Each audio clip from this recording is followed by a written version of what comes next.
Yippee-yay, there'll be no wedding bells for today. 'Cause I got spurs that jingle, jangle, jingle, jingle, jangle, as I go riding merry. Alright, hello everyone. This is Thursday, April 12th, 2012. It's 5 minutes to 8, and we are getting packed up behind Darwin Hall. We have a metric ton of stuff spread between at least the 3 van, trailer, trucks, whatever have you. I think for the most part everyone is packed away. Everyone seems more or less excited to go, I think. Yeah. What do you think? Do you have any word to the camera, guys, or? We're excited. We're not all gonna die, right? No, geology. That's what I have to say. Yeah, awesome. Okay. Yeah, so this thing is packed to the brim, and that thing is packed to the brim, and so is that, and so is that, and I hope everything goes as well as it possibly can. That's all you can ever hope for. Alright, see you later.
Are you enjoying your time here, Professor? I am.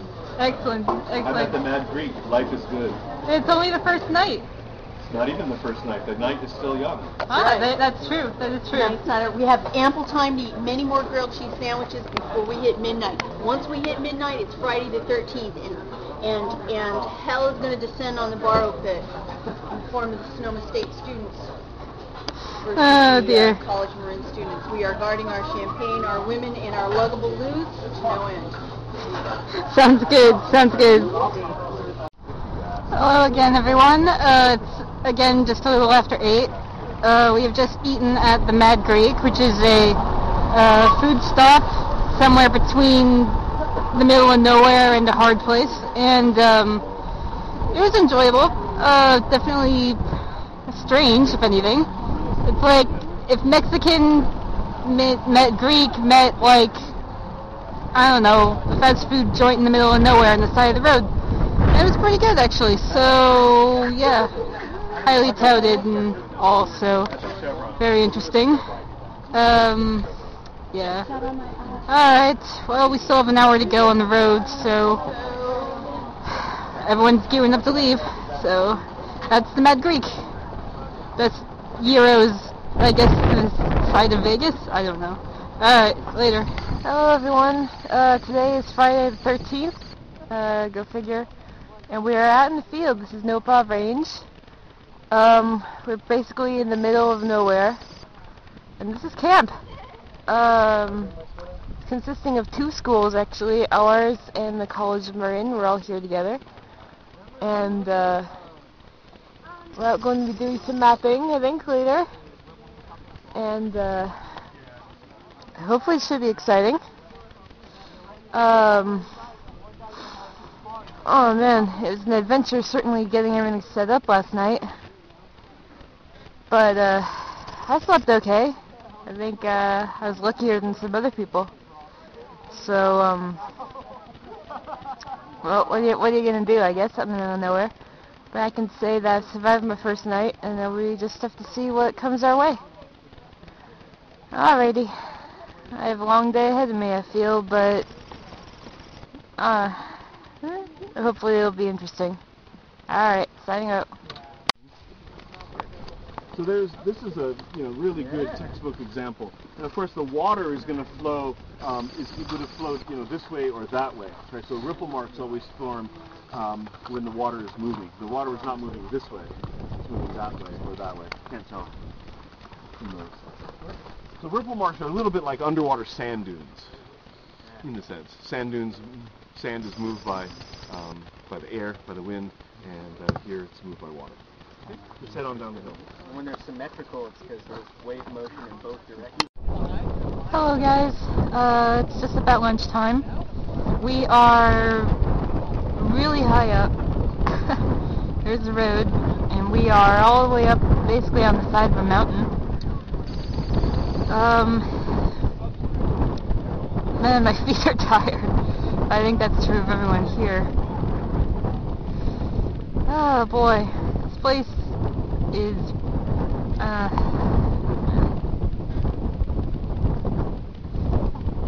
don't know, I'm not sure how to describe it.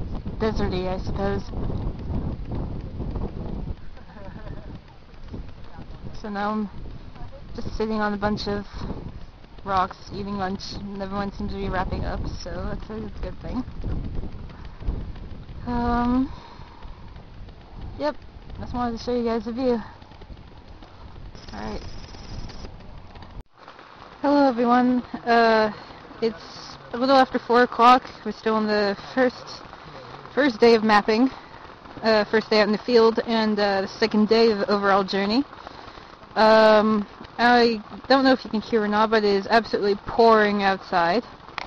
You can probably tell, possibly, by the state of my tent, just holding together somewhat, which I'm kind of grateful for. The rain fly hasn't flown away yet, so that's something. I just wanted to take a moment to share with you guys the tools of the trade for this trip, and show you guys some neat things that I found only on the first day so far. You can hear my fellow classmates laughing in the back. Everyone is...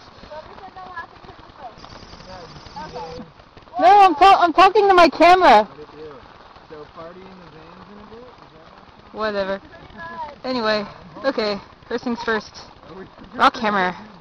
You use this to break rocks, because that is the first rule of geology. If you don't know something about it, break it open. And this does the job pretty well. Also good for hammering in tent stakes.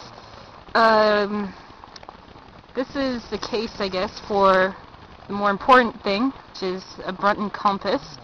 This thing does lots of different things. Tells direction, which is what a compass is supposed to do. It also tells you strike and dip, which are fancy terms that describe which way a rock is going and at what angle it's going. It's like, I don't know, it tells you, like, if a rock is like this, or like this, or like this, like to the precise degree, because that also has to do with how it's oriented underground. Hiking boots, I got these only a few days ago, and they've already suited me pretty well. I'm definitely getting my money's worth out of them, especially since, it, like I mentioned before, it is pouring, cats and dogs. Let me see, gloves, because the limestone out here is called elephant skin limestone, and it will, like, tear your flesh off. Field notebook, that's my last name on it. Oh well, I guess you figured that out anyway, at least most of you who know me on Facebook. This got absolutely soaking wet the minute it started raining, so there goes all my hard work. But anyway, I make it up later. It's all good. I think everyone's stuff is in a similar state. What else? What else can I show off? Camelback system. This is like a big water module that you carry inside your backpack. and it comes out in this little umbilical cord, and you just stuff this in your face and you drink from it. That's about all that. I got hiking poles, but they're kind of useless out here. I might as well show you guys what little souvenirs I brought back from the trip so far. Let me see how well these turn out. Oh, these turn out okay. These are called Uncolids, and these were formed back when the Nopah Range in California was once a shallow sea. What these things are, you can see they're kind of like round little blobs. These were once little balls of algae that rolled back and forth in the waves, and they kept getting bigger and bigger until they turned to this, and then they got fossilized. And if you were to cut one of these open, which I have no means to right now, you'd see they have concentric rings like that of a tree. And this rock is covered in them, big ones and smaller ones, which I can't really make out, but there you go. And then this is something I'm really excited about.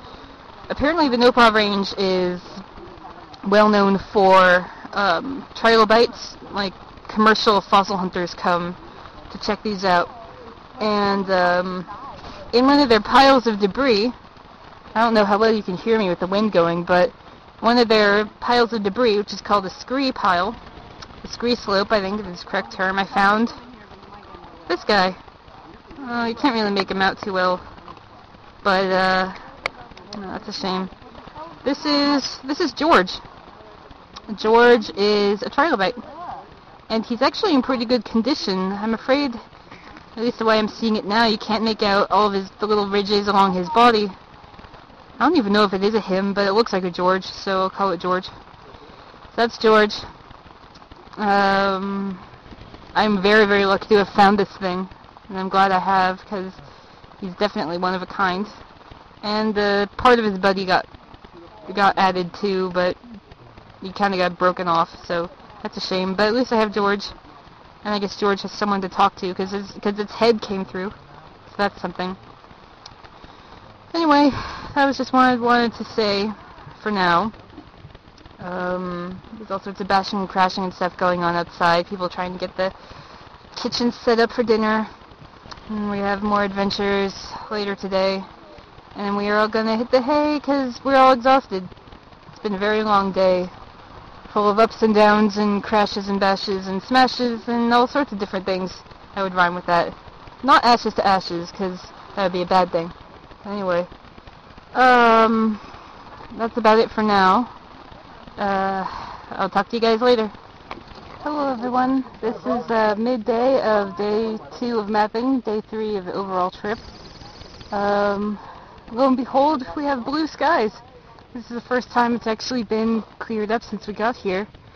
It's turning out to be a nice day after all. It only took it like hours and hours and hours. But I got there eventually. So now we are on the side of a mountain, checking out, here we go, these things. These are called stromatolites. And these are basically the skeletons of blue-green algae that died millions and millions of years ago and have left behind these rocks that have layers in them. And that's all that remains. And right now everyone is just hanging out because taking the strike and dip quiz, which is what they're doing down there. And yeah, good luck to everybody. Do you have any words to the camera?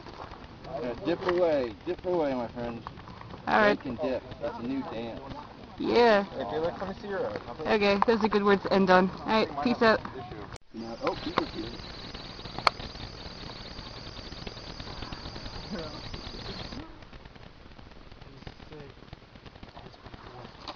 Especially since just a couple days ago, or just like yesterday or earlier today maybe, Earlier today. we were talking about how we couldn't find any wildlife. Yeah. Let me take a picture of his face in there. I'm on video, man. We gotta get this. Shoot! Look at shoot! This is my look at that desert fish. story. Look at its feet. Oh, that is so cute. He almost looks like he can still swim. I gotta turn my I know, flash right? off. Oh, I can see his nose a bit. This is crazy. Come on now, bro. He's like, where's the ground? Michael, look over here. Oh, you got some chompers on you, don't you? Stick your tongue in there, see what happens.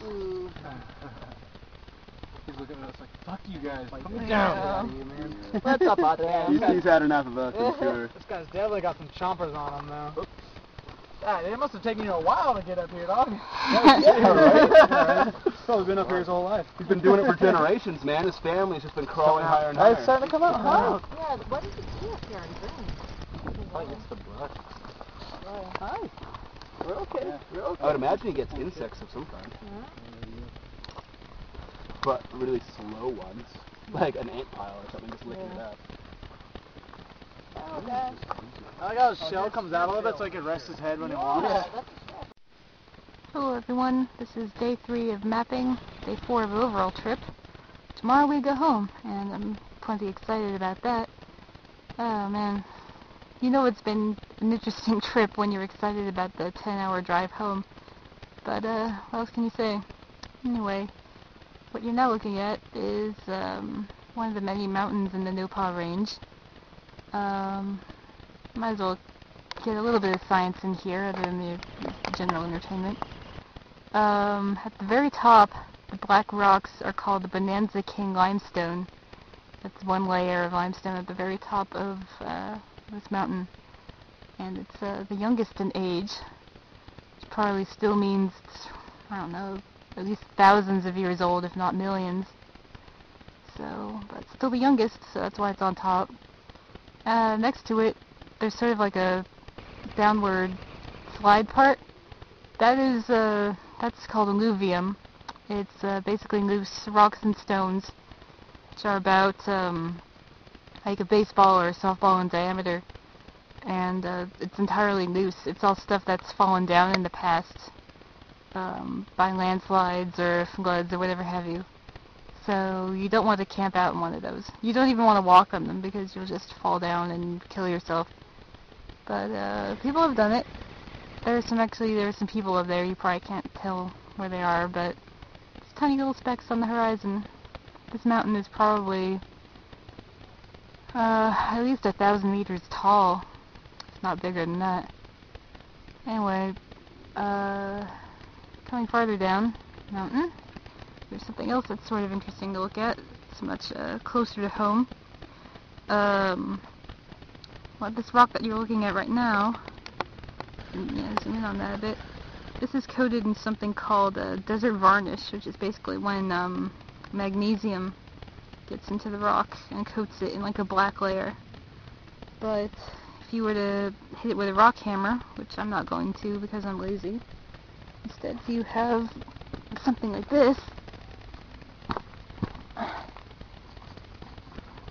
Yeah, this might work.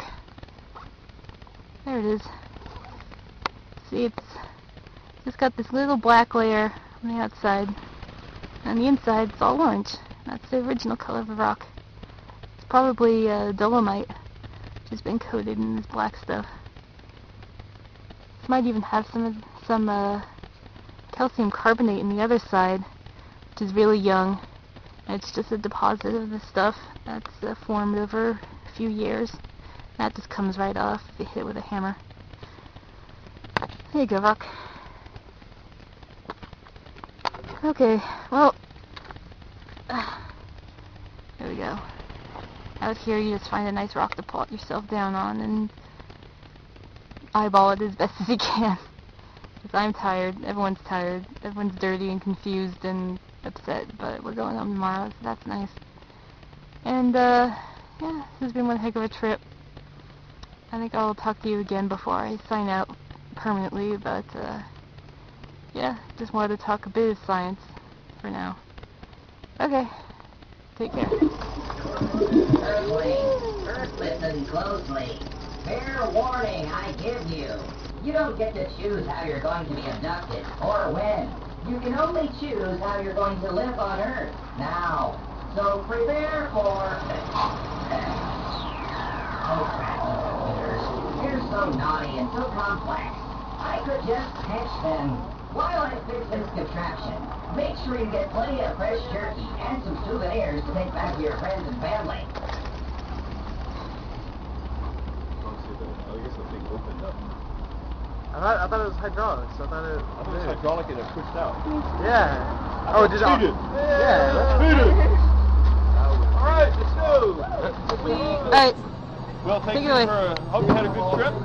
All the way to Immigrant Pass near Shoshone, California. Hot Springs, Date Shakes, Crowbar twice, good stuff. So hopefully it's a good trip. It's very typical of geology trips, and I hope you'll be back for more. Alright, thank you very much, Professor. Okay, friends, you heard it there. Everything is pretty much unpacked. I have to get a mountain of stuff back to my thing. Do you have any words to say for the camera, Cole? Yes, I do, in fact. Yeah? All this anxiety for nothing. It was awesome. Yeah, there you go. Fantastic experience. Awesome. Alrighty, well, that's all for now, folks. Alright, hope you enjoyed this adventure in Science Land, and there'll probably be more to come. Alright, take care.